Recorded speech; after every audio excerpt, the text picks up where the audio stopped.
What I can tell you is at 2:41 this afternoon, Columbus Police started receiving calls about shots being fired inside Tuttle Mall. There was multiple calls that came in saying there was an active shooter, a bunch of chaos on where the shots were coming from. Officers arrived and found a male adult victim inside a shoe store called Sole, S-O-L-E, Stop. The officers tried to provide life-saving aid to the victim. However, that victim was pronounced deceased by medics at scene here at 3:03 p.m. This was a very chaotic scene.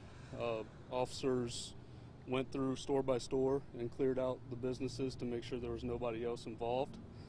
I can tell you at this time we have an adult male in custody who we believe to be the suspect in this case. That's all pending further investigation by our detectives. We want to make it pretty clear that this appears to be a very isolated incident. It was not necessarily an active shooter that was going around store to store.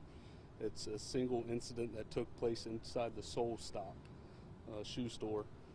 However, obviously in a crowded mall like this, people hear gunshots and automatically assume that we have an active shooter situation, which I guess you could call it an active shooter, but it's a single incident inside a shoe store. It was not multiple stores, not multiple scenes. Everything took place inside one location.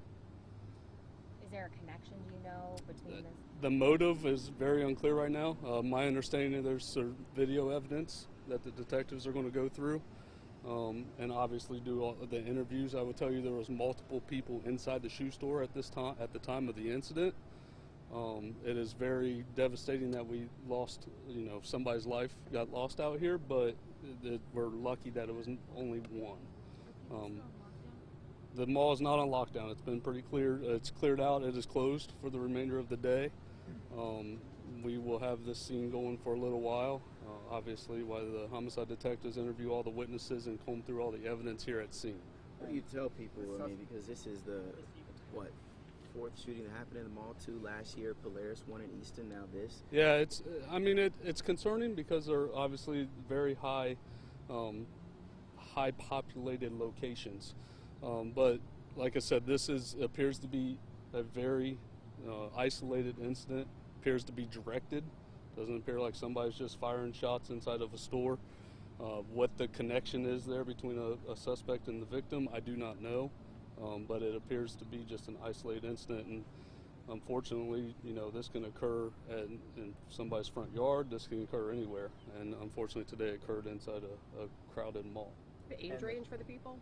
Adult. I only know adult. I do not have an age range right now. On both the victim and the person? That is correct. Both adult males. One of the witnesses said he saw a man shoot a woman, but you're confirming it was a male. Victim is an adult male, and the individual who we have in custody right now is an adult male. Was there a woman involved? I do not have that information at this time. The suspect was out in the JCPenney parking lot when he was arrested. Now, did he surrender to police? Was he trying to hide?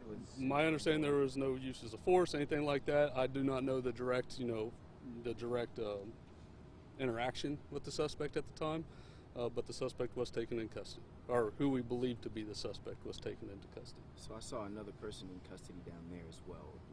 Where exactly was the person? I do not know. So I got turned around inside the store. It might be right out there in that parking lot, but I'm not sure which one.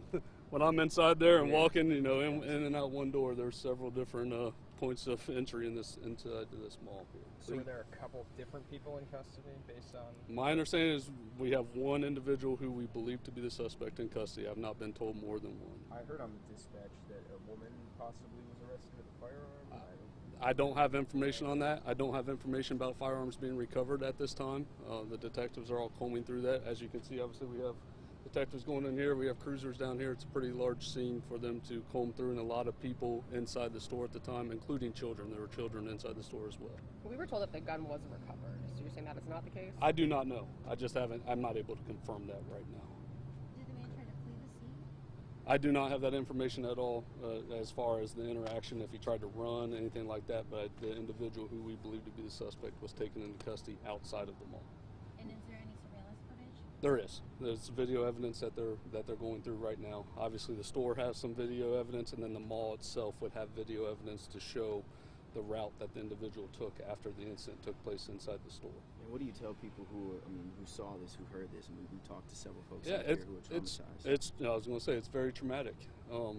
We highly recommend anybody who got cell phone video of it, anything like that, to call us. Call our homicide unit. I'll get you that number here in a minute, and let the detectives know. Obviously, we have quite a few people here. We think we have good video evidence to where they'll be able to piece this all together. But this all affects everybody's mental health. Everybody's just shopping on a Sunday inside a shoe store and doesn't think this is going to happen. So by all means, if you are experiencing, you have, I'm not a social or a mental health professional, but you need to go talk to somebody, or talk to a mental health professional if you're experiencing things that you just got traumatized by a major incident inside of a shopping mall. What's the atmosphere like amongst like the workers who are in there, right? Very scared. Very scared. How many shots were fired? Multiple.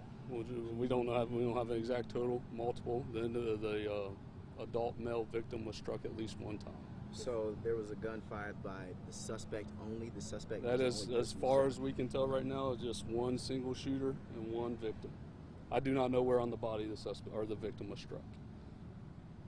Given, like you were talking about families, kids in here, and this isn't the first shooting that's happened at a public place like a mall in Columbus recently, what is CPD's message to families about? Just be vigilant. Unfortunately there's only so many police officers. There's only so many law enforcement professionals throughout throughout this Columbus area, throughout Ohio, throughout the nation. You're reliant on your own security to be vigilant. Be vigilant in what's going on around you. You see an altercation start to take place. You see somebody pull out a gun, just run. We don't want to have any more victims, and we don't want any victims at all. We definitely don't want more than what there's intended to be. How would you characterize the CPD response to the incident? From my understanding, and I haven't watched body camera or anything like that, obviously it's still going on here. My understanding, the officers did a great job. They all responded within a matter of minutes, and very large property that we have to clear. We can't let paramedics go inside there until we know that the threat's over or that there's no other threats, because paramedics can't come in until the police officers secure the scene and know that there's no threat to the paramedics who are trying to treat victims. All that was done within a matter of 15 minutes between the call coming in and the paramedics getting there, and that's give or take a few minutes. I don't have that exact time. But this is a large property to clear out in that amount of time to get paramedics to the scene. How long were people on lockdown, and was anyone else injured in the stampede leaving? There's not been any other injuries reported to us, to my knowledge. And I don't know the exact time that people are on lockdown, but we go through things pretty quickly, and then we do a slow, methodical search of the property afterwards. So, our first thing is make sure there's no other threats. Sorry, I didn't mean to bump you. No other threats. Make sure there's no other victims, and then we'll slow things down and make sure that there's no evidence, that we need to hold on to before we let people go. Is there a timeline for how long the mall will stay closed over the next? I'm assuming just the night. That would be up to the mall personnel, but our scene will be done sometime this evening. The shoe store, I don't know how long they will stay closed. They had quite a bit of employees here. I don't know how many employees they have total, but they just witnessed a traumatic event, so I don't know if they have enough employees to open up tomorrow, or if they're just going to give their employees a few days off and close the store down. That would be something they'd have to answer. Was the suspect already on your radar for anything? I don't even have suspect's information or who we believe to be the suspect. I just know it's an adult male, so I wouldn't be able to tell you that.